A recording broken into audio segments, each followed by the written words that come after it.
All right, here we go, everyone. It is the fifth quarter on a loss Monday, not a victory Monday, a defeat Monday. I'm Dave DeNatale alongside Jay Crawford. Browns lose to the Cardinals on Sunday at First Energy Stadium. It was 37-14, but Jay, it may as well have been, 55-10, because it felt like a real domination, the Cardinals over the Browns. And I know there are a lot of things, like last week's loss to the Chargers, there are a lot of culprits, shall we say, as to why things played out the way they did. Yeah, when you have a frustration Monday instead of a victory Monday, it turns into a blame game. So where does the blame fall for this loss? First and foremost, you'll never hear coaches use this as an excuse. Hopefully you won't hear players use this as an excuse, but it's the story. And if you ignore it, you're burying your head in the sand. The injuries, without question, is the big headline for this team's loss yesterday. When you go into a football game against a 5-0 team and you're without your starting tackles on the offensive line and you're without your unquestionable motor on offense, let's stop kidding ourselves. Anybody that won't admit it is just blind. Nick Chubb is the hub of this offense, period. Completely. End of discussion. I don't even want to entertain any other talk about that because it's a waste of time. You take your left tackle and right tackle out of the game. You back them up with guys that clearly are just not capable. Then you put Nick Chubb on the sidelines. Then you take Jarvis Landry out of the mix. What else do you want? You cannot overcome that. I had a beat writer of a prominent NFL team texting me during the game last night saying he's never seen anything like this, and he's covered a team that is beset with injuries most years. It's just the roll of the dice. It's bad luck. When you look at a team that wins a Super Bowl, they don't necessarily get good injury luck all year, but they do from week 10 out. They get their starters well and healthy, and they're healthy through the playoff run. When you start getting guys nicked in December and into January, you watch your chances of winning a Super Bowl drift away.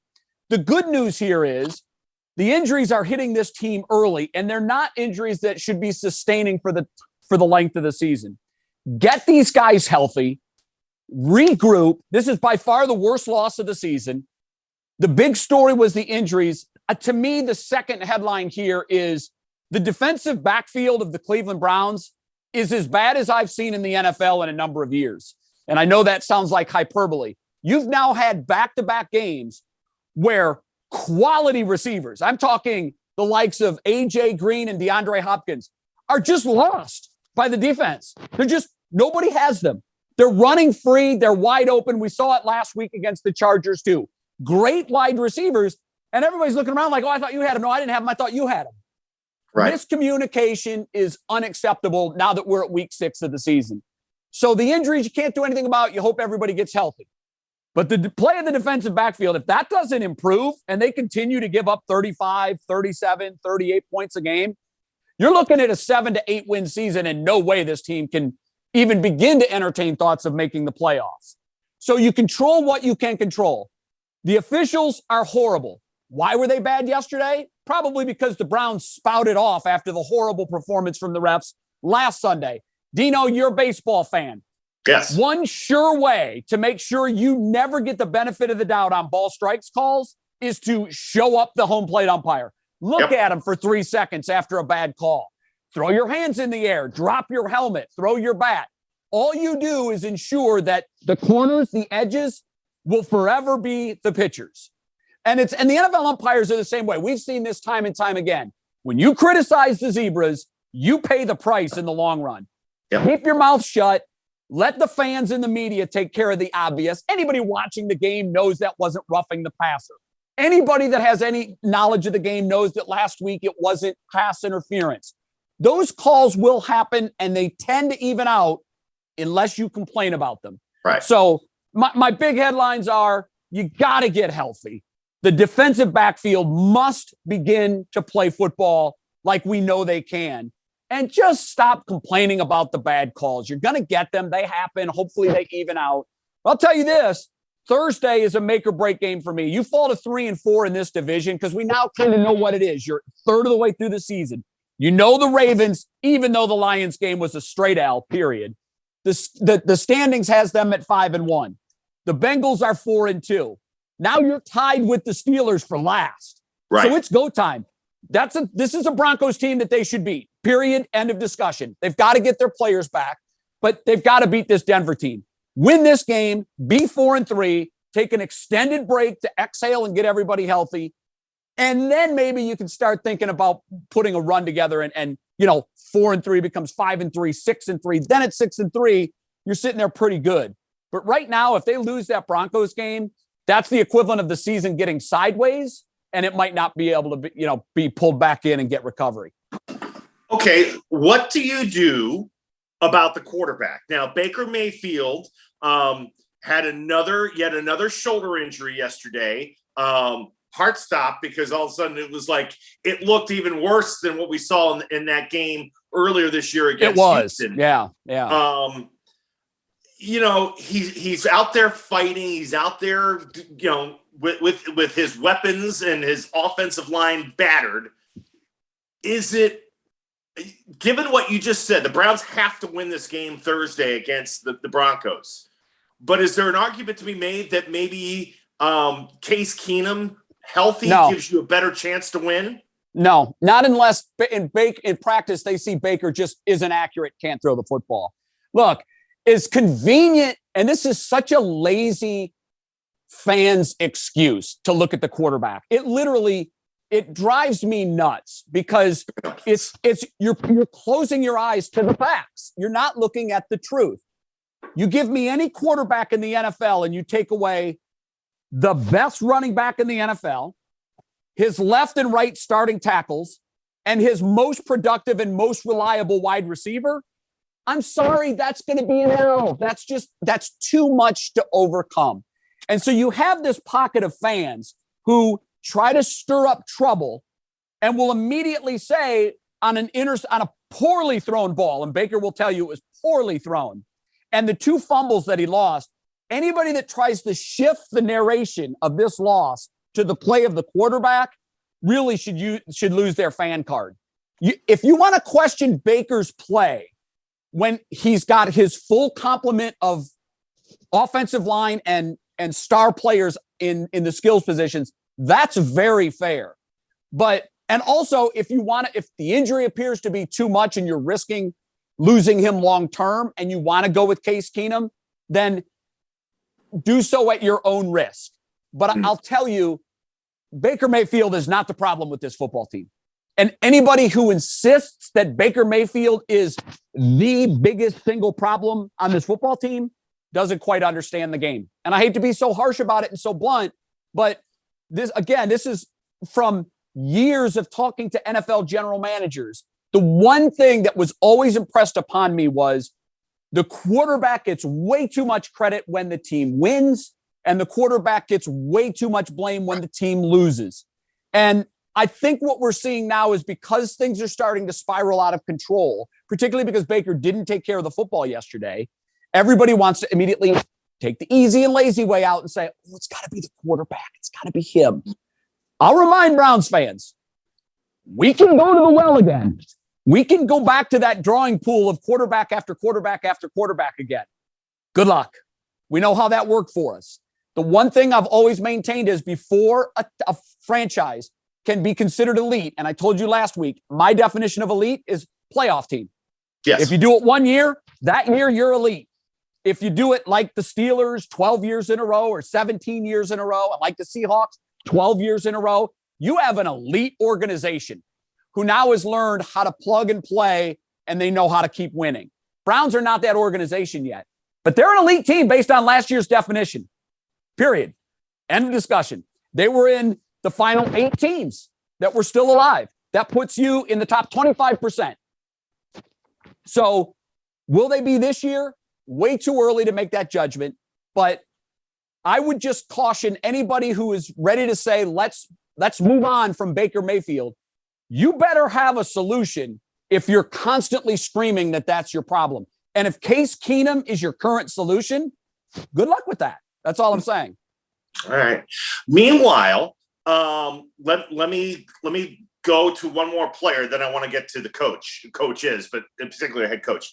Odell Beckham Jr., also like Mayfield, was banged up, went to the injury tent, came back out and went back in. Played better than he did last week. But again, Jay, on a fourth down, when you need to, advance and you need to get that first down to keep a drive going, a ball that looked like right into the wickets, right between the 1 and 3, he can't catch. And it's noticeable. It's becoming a real problem. It's an issue. If a quarterback can't count on his best receiver to make the biggest catch in that game situation, then you have an issue. You have a chemistry issue. And right now, this is 2 weeks in a row that Odell threw a ball to an open Odell Beckham for the first down, hit him right in both hands, and he dropped it. And that's really troublesome. That's really troublesome. Maybe he needs to start throwing them over his head and 2 feet to the left so he can make a one-handed grab, because this is too easy to drop. And if you're an elite receiver in the NFL and you continually drop these balls that are big, not just, first down throws, these are turnover throws. That's the equivalent of an interception right there. That might as well be an interception. He's had one the last 2 weeks in each game. I don't know what the answer is. I don't know what it is. But there's clearly something wrong with the relationship there. My guess is that has something to do with it, that there is a developing trust issue. And I also think that there are times that Odell thinks he's wide open, rightly so, and Baker isn't looking his way. Is he not looking his way because he has lost confidence in him? That's worthy of discussion. I don't know. I just see that Kareem Hunt is now on the injured reserve list, meaning he's going to miss the next 3 games. So I don't know, Dino. I think, to me, and I know this is early, and I always try to I try to avoid making a definitive declaration before the season is halfway in the barn. And we're not there yet. We're a third of the way in. And I don't want to make the declaration that with Hunt's injury goes their playoff hopes. But I will go this far. I will say this. If we don't see marked improvement from the defensive side of the ball, and I mean like Minnesota Vikings, the way we played against the Vikings, if we don't see that level of defense moving forward, I don't see how this team can win the division. I'm not going to close the door on a playoff berth just yet, but now you got no Hunt for 3 games. You've already been without Jarvis Landry for 3 games. Your left tackle all season long has been playing on a bum ankle. Wouldn't be surprised if he hits IR. Tough to heal a 350-pounder's ankle when he's on it as much as he's on it. Right. Constant pressure, constant torque. So it's beginning to feel like the headline for this year is the injuries were too much to overcome. It can be done, but this team needs to be laser sharp with its focus. And I haven't seen them. They haven't demonstrated the ability to do that just yet. No. Clearly, coming into yesterday's game with all the pieces on the sidelines, I thought more than anything, I said, this game is about Kevin Stefanski and how he prepares his team and how they answer the bell after they've been hit in the face twice in the first 30 seconds of the fight. Because we knew coming into the game, that's what they were dealing with. Even though Denver had Denver was out of head coach and without one of their best defensive players. But what did they do? Or not Denver, I'm sorry. Arizona. Sorry, I'm thinking ahead. Arizona was out. It was out their head coach and their best defensive player. What did they do? They got laser sharp focus. Right. They pulled together as a team and they won. They didn't win that game because of Kyler Murray. They won that game because 22 guys decided to be laser focused and not take stupid penalties and not make stupid mistakes and not lose track of the best receiver on the field and give the other team 14 free points. There you go. 14 free points. Also, one other point I want to make. Stop going for it on fourth down. Thank you. That was my last ridiculous. Thing. Thank you. This is ridiculous. And yesterday, San Diego got burned big time by it because these young coaches raised on Madden suddenly believe that going for it on fourth down, after 75 years of playing the game one way, they're going to recreate the way you play. We're going to go for it on fourth down. Now, that's all there is to it. Well, be careful. Because yesterday, San Diego did it again, giving the ball to the opponent in plus territory. I think it was like 27 or 29 yard line after they went for it on fourth down. Right. Just stop it. We're 5 of 11. The Browns are 5 of 11 on fourth down tries. Okay. That's 45%. Dino, not only when you go for it on fourth down, you do one of two things, and sometimes you do two things. One, you take points off the board. So when it's deep in the other team's territory and you're not kicking field goals, and there's been 4 times this year we've had chip shot field goals that we went for it and didn't get it. That's 12 collective points off the board. Are we that good that we can say we're going to spot you guys 3 a game? Clearly not. Not only that, when you go for it at the 50 or in your own territory and miss, that's like a fumble or a turnover, and oftentimes teams turn those into points. So I know they're probably using some crazy analytic formula that shows I'm sure they are, over Jay. a long haul, it's better off to go for it. It isn't. It is not. Because if you start treating third down like fourth down and see what happens. This team, by the way, is not good on third down. So if you had a team that was great on third down, or by the way, these majority of these fourths were 4th and 1, they're not. The majority is 4th and more than 2. So that's not an easy pickup. And there's an analytic formula that tells you what the percentage is on 4th and 1, what the percentage is on 4th and 2, what the percentage is on 4th and 3, and so on. We're playing it as if all of these are 4th and short, and they're not. So I love Kevin Stefanski. He is the right head coach. I'm being uber critical right now. Stop leaving valuable points on the field, because when you do, you're chasing those points later in the game. And I understand you're going to convert some of those and they're going to be touchdowns. But we've seen 6 games of this little sample size, and I don't like it. And I don't think the majority of fans do either. So just, when the points are there and they're just saying, take me, kick the ball. Take the points. Yeah. Take the points. Yeah. Stop outthinking. Stop trying to outthink everybody. Take the points. There's a reason it's been done this way for 75 years. There really is. There's a reason. There's a reason. Jay, as always, my friend, I appreciate it on Frustration Monday. We'll look forward to hearing more of your thoughts tonight on what's new at 5 o'clock. And you can also read Jay's and all of our Browns coverage, including Jay's, at WKYC.com. For Mr. Jay Crawford, I'm Dave DeNatale. Thanks for watching the 5th quarter right here on WKYC.com.